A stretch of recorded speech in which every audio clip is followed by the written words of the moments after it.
Let me hear from Ms. Massalone for a minute. I'll come back to you. Ms. Massalone, so tell me if I'm wrong, and we don't need to get into this issue of some of the arguments that were made of the really conflate the 180 clock to the 2-year clock. Let's stay away from that. I already know that that's not where this court is. I'm trying to frame it for everybody. I read your brief. One, on the issue, McElroy Davis, you can address that. But number two, I read it as that under these circumstances, that when I asked the question whether the prosecutor is trial ready, that the prosecutor has to be ready to, let's go, let's bring the jury up at that point in time. Am I wrong in how I read your brief? Under these circumstances, that's correct, Judge. Okay, so I'll allow you to proceed. I need for you to explain to me why that I should read McElroy Davis in that narrow way that you're asking me to do that. Absolutely, Judge. Actually, so on page 236 of McElroy Davis, and I quoted this in my brief as well, but the Supreme Court says, to be clear, this appeal addresses the need for additional time to commence trial because of the COVID-19 pandemic, not more generalized arguments, et cetera, et cetera. So I think, Judge, the words of the Supreme Court indicate that this was a unique scenario. This was an unanticipated scenario. And to answer the court's question from the defense perspective about, do you need to say you're ready or do you have to be physically ready? So let's start with the statute. NJSA 2A 162-22A 2B(i) says, for the purposes of this paragraph, a trial is considered to have commenced when the court determines that the parties are present and directs them to proceed to voir dire or to opening argument or to the hearing of any motions that had been reserved for the time of trial, right? So prior to McElroy Davis, prior to COVID-19, it wasn't just the prosecutor standing up and saying, I'm ready. It was they had to actually be prepared to physically start opening statement or start jury selection or start an in limine motion that had been predetermined to be specifically reserved for right before trial starts. That was the standard. However, when we had COVID-19 and the pandemic, as we all know, trials came to a halt. We had social distancing. And what happened in McElroy Davis, which is a case out of Burlington County, was that we were ready to go to trial.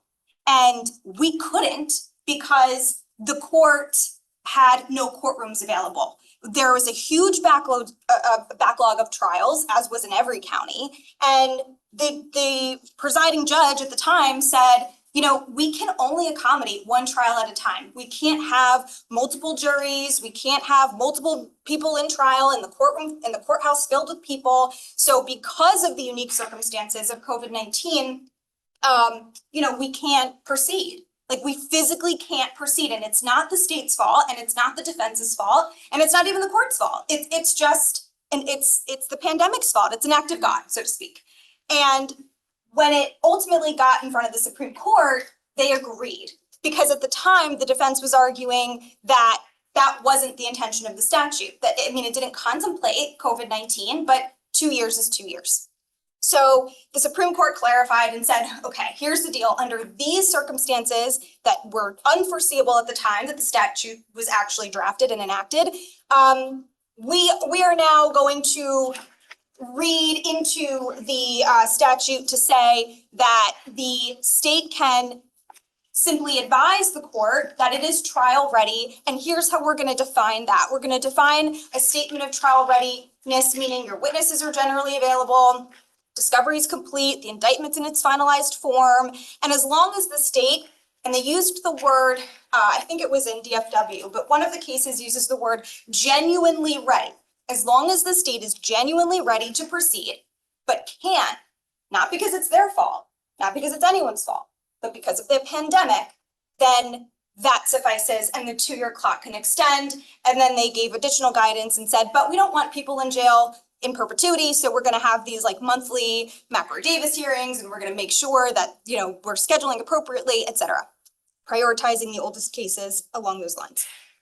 Here, That is not the circumstances. Beyond the fact that we're not dealing with anything pandemic related, even if we were to read McElroy Davis a bit more broadly to suggest, if something happened to the courthouse, we show up on Wednesday for a pretrial conference, we're ready to start voir dire on Monday, and regrettably a tornado blows through the courthouse, and now we can't proceed because we don't have a courthouse, right? That would be an extension of the intent behind McElroy Davis. We do not have that here. Here, what we have is, and I'm going to quote the state said to this court momentarily ago, it would have been withdrawn. Had the Supreme Court not gotten back to us, their appeal would have been withdrawn. Once we heard from the Supreme Court, they were faced with a choice. And that choice was proceed to trial with evidence that concededly they could have tried the case without, because they were going to withdraw it. They could have tried this case on Monday without that evidence, and if we hadn't heard from the Supreme Court, why do they have to? Why do they have to? If the Supreme Court wants to make the determination that if I'm wrong, then they have a right to know that one way or another, and they've decided that beforehand. Here's the problem that I have, and I'm going to point you right to it so that you can address it, so that we stay focused on where I think the issue really is. That it's not just McElroy Davis that talks about how are we defining ready to proceed. It's right in the court rule. The words are specific. It's not that the prosecutor is ready to move to opening statements. The words in the court rule says, an eligible defendant shall not be released from jail or juvenile detention facility pursuant to subparagraph 1 of this paragraph if on or before the expiration of the applicable period of detention, the prosecutor has represented that the state is ready to proceed to voir dire or to opening arguments or to proceed to a hearing of any motions that have been reserved for trial. Here's what I'm looking at.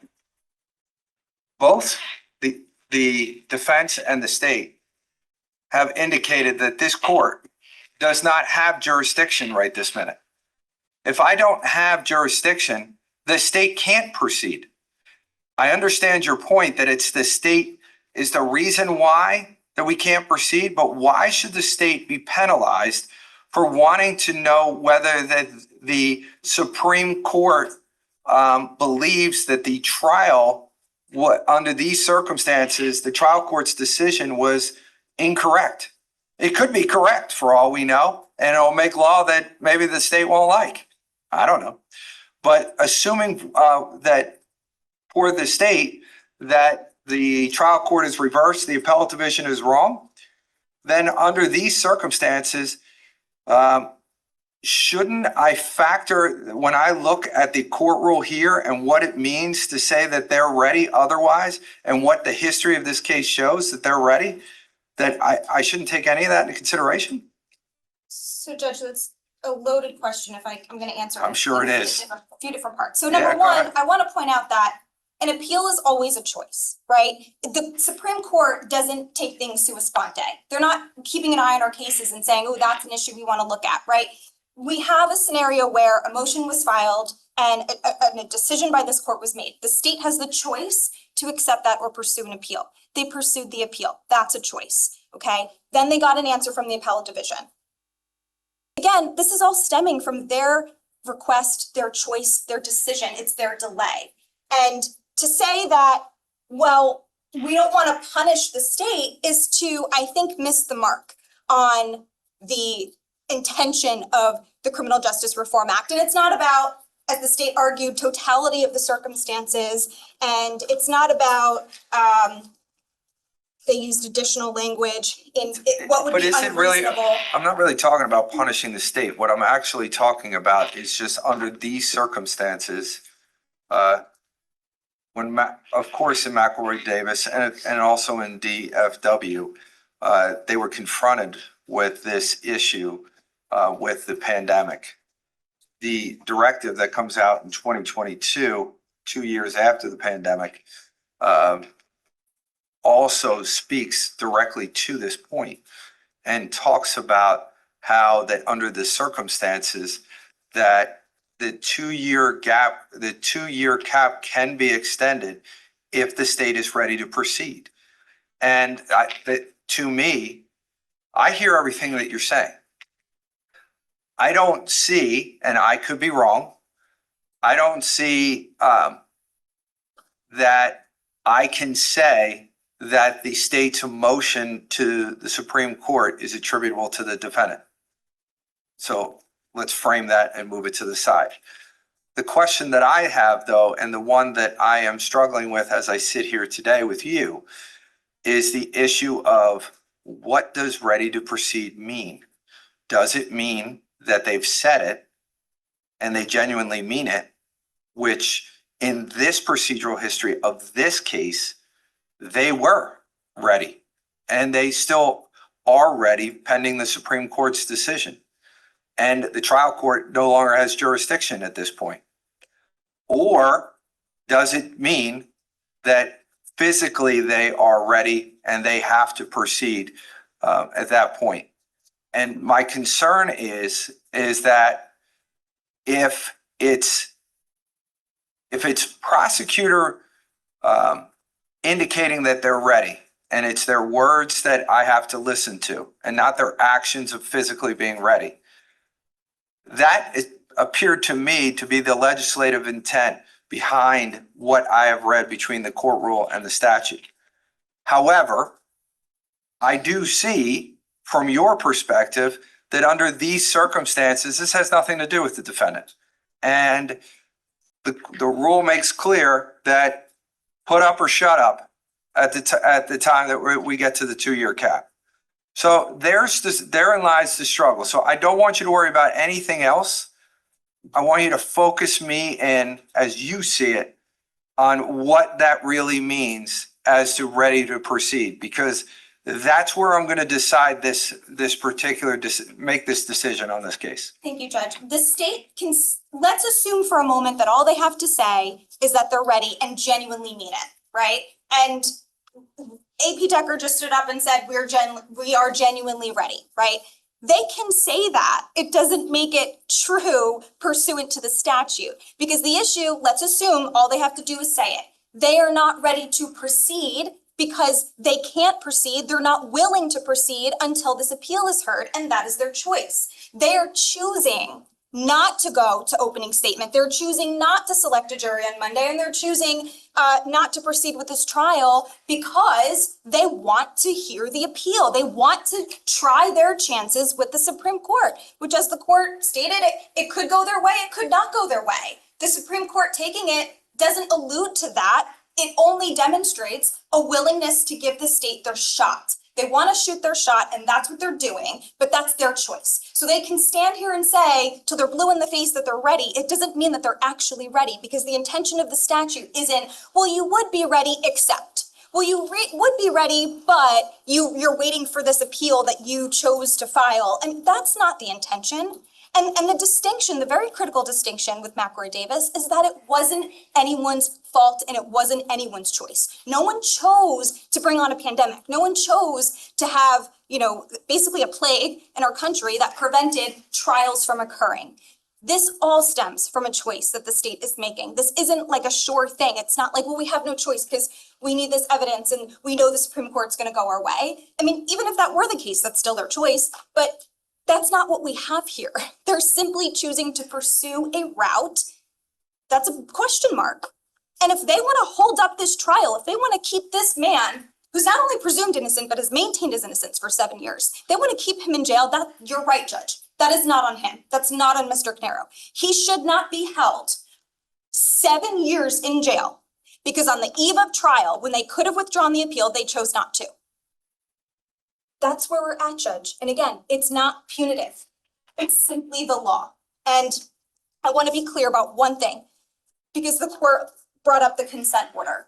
So the defense agrees that because of Rule 2:9-11, because of the case law that discusses the rule, that the law is, if the Supreme Court takes the appeal, the trial court loses jurisdiction over the matter, meaning we can't proceed to trial, right? And again, that all stems from the state's choice.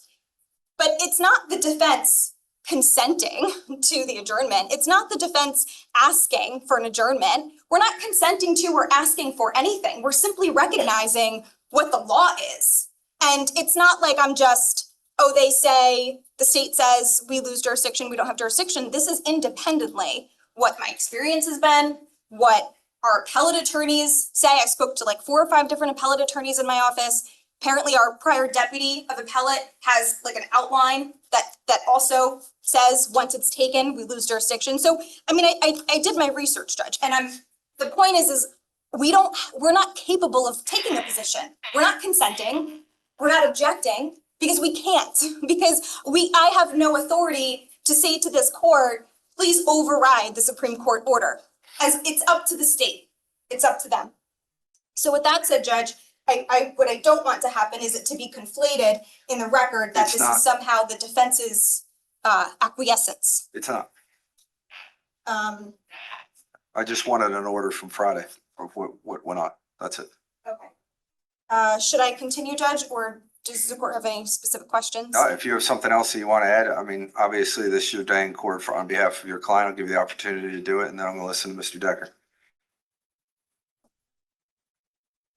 So, Judge, ultimately, I think when we're looking at prosecutor readiness, and that's pursuant to NJSA 2A 162-22A2A, pursuant to the rule 3:25-4D1, pursuant to DFW, pursuant to McCord-Davis, what they all do is they discuss trial readiness per the statute. So outside of the exception of McCord-Davis, what we have here is a scenario where, as the court's aware, our position is the state's not ready. And another thing, Judge, is that readiness can change, right? So again, conceitedly, on the morning of September 3rd, the state was ready because we hadn't heard from the Supreme Court and we were going to go. But the readiness can always change, right? Readiness is not, it's a fluid thing. And that's why in McCord-Davis or DFW, one of them, it says it can always be revisited. It should be revisited because circumstances change. And in that vein, I just want to make sure, I just want to put on the record a little bit of clarification because I understand that the state submitted a letter in August of 22 saying that they're ready, and in August of 24 saying that they're ready. Since those dates, we have received 8,517 pages of Bates discovery and 6,275 pages of Bates discovery respectively. And some of that is stuff where the defense is asking for, hey, can you get me this body worn camera policy? Okay, that's 10 pages. But some of this stuff, in very recent time, as recent as July, we received over 3,000 pages of financial information that should have been provided years ago. And I think AP Wallace conceded that on the record and said, after meeting with Detective Bassender, they realized, oh, this should have been provided. Oops. We got 41 discs of raw financial data, which after review is tons of new material, all relevant to this purported financial motive. So they can say they're trial ready, and in hindsight, we know they weren't actually trial ready because on the eve of trial, if suddenly they realized they had to provide this discovery, it would have been problematic. And I think this is analogous. That's the reason why they say that when you look at DFW, they talk about that the readiness must be genuine. Like, you know, no one's perfect. And without creating too much on this record, neither side have been perfect. Agreed. So in saying that, what you're mentioning right now was the result of a trial prep realization of something that came up. I don't know if I can hold that against the state under these circumstances. I don't think that that's what DFW was talking about. I don't think that's what the directive was talking about, or any of the rule, or McElroy-Davis for that matter. I don't think that that's what they meant. So I can tell this court that it is in this sense. If the state says we are trial ready, right? And let's say they genuinely thought they were ready, right? We thought that we turned over all the discovery, but on the eve of trial, they realized, ooh, we didn't. We owe them these 3,000 pages of discovery. At that point in time, they are no longer trial ready because now the defense is faced with, we just received 3,000 pages of discovery. We can't go to trial. We need time to review. And this has been reviewed by the appellate court. An example is State versus Florence Ross. I don't believe it was a published decision, but in that case, the defendant was about to start But isn't trial. that irrelevant too, considering you received this in July and obviously you were ready to proceed on September 3rd and we're not there now. We're actually beyond that and you have it and the state has turned it over so that they. Can I say one last thing? And I'm Sure. sorry, it'll be very brief. I just want to note the case law that I cited in my brief, it was Pulse and Washington. What I think is important to note is what's alluded in those cases is that there is a remedy, right? It's not that the state has to choose, do we pursue our appeal or have the defendant released? At face value, yes, but what they could have done and what's sort of discussed and mentioned, referenced in those two cases is they could have asked the Supreme Court to stay this defendant's release as part of their appeal. They could have brought it to their attention and said, by the way, if you take this appeal, we're going to be up on the 2-year release date. Can you also stay the detent or the release? That was procedurally an option that they had, and that's the guidance essentially that Pulse and Washington provide. They say, don't tell us for the first time on appeal that suddenly this is your problem. That's their problem. It's not the court's problem. So I think it's also important to recognize that they had that ability. It's not like their hands were totally tied. They just didn't do it. And that's on them.